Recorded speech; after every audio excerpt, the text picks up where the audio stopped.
My name is Aanya. 5 years ago, I was broke. I had just finished my fashion design diploma and was working as a junior stylist for $2,200 a month. I shared a tiny apartment with 2 other girls in Los Angeles. Life was hard, but I had one person who made everything feel okay. My boyfriend, Ryan. Ryan was sweet. He always said, "Aanya, one day I'll give you the world." I believed him. But months turned into years, and nothing happened. Ryan talked about starting a streetwear brand, but he spent all day gaming and scrolling TikTok. Our dates went from dinner to fast food to just Netflix at home because he had no money. I was tired of paying for everything.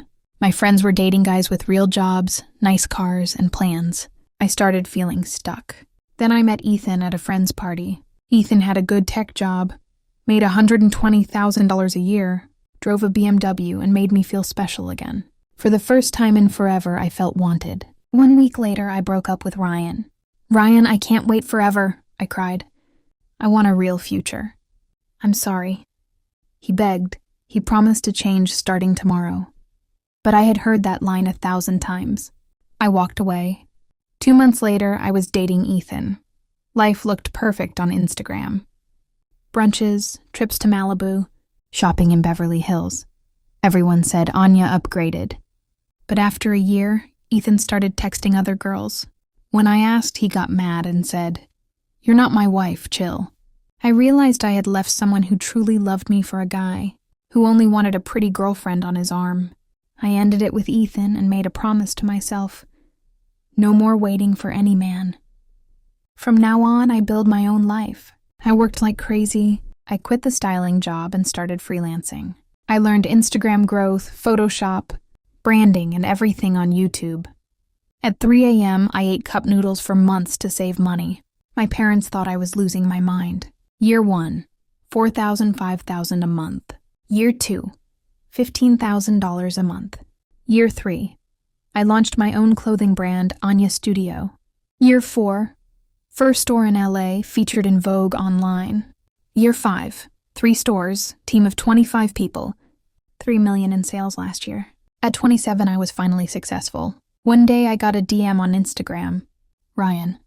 "Hey, Aanya, saw your brand everywhere. So proud of you. Coffee sometime? Just to catch up?" I laughed. The same guy who cried outside my apartment 5 years ago now wanted coffee? I replied, "Sure." We met at a cafe in West Hollywood. I wore a simple dress from my new collection. When Ryan walked in, he looked exactly the same. Old sneakers, faded hoodie, nervous smile. "Hi, Aanya," he said and went for a hug. I just smiled and sat down. He couldn't stop staring.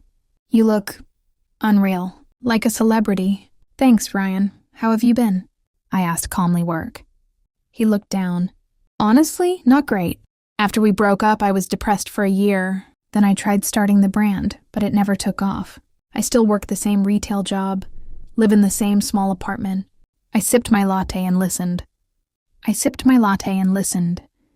Then he said it. "Aanya, I never stopped loving you. I was lazy and stupid back then. But seeing you now, so strong, so successful, still so beautiful, I know I lost the best thing that ever happened to me. Can we try again? I'll work harder this time. I promise." 5 years ago, I left him because he had no money and no drive. Now he wanted me back because I had money and everything else. I smiled softly. "Ryan, I'm glad you're trying now. But do you know what these 5 years taught me?" He looked hopeful. "They taught me my worth," I said. "When I had nothing, you didn't fight for us. Now that I have everything, you want me back. Tell me, if my brand crashes tomorrow and I lose it all, would you still want the girl eating cup noodles in a tiny apartment?" He stayed quiet. I stood up. "I wish you the best." "Ryan, truly. But the girl who waited for you doesn't exist anymore." I paid for my coffee and left. That night he sent 20 messages. "I'm sorry, Aanya. I still love you. Please give me one chance. I'll wait forever." I blocked him. 8 months later, I met Liam.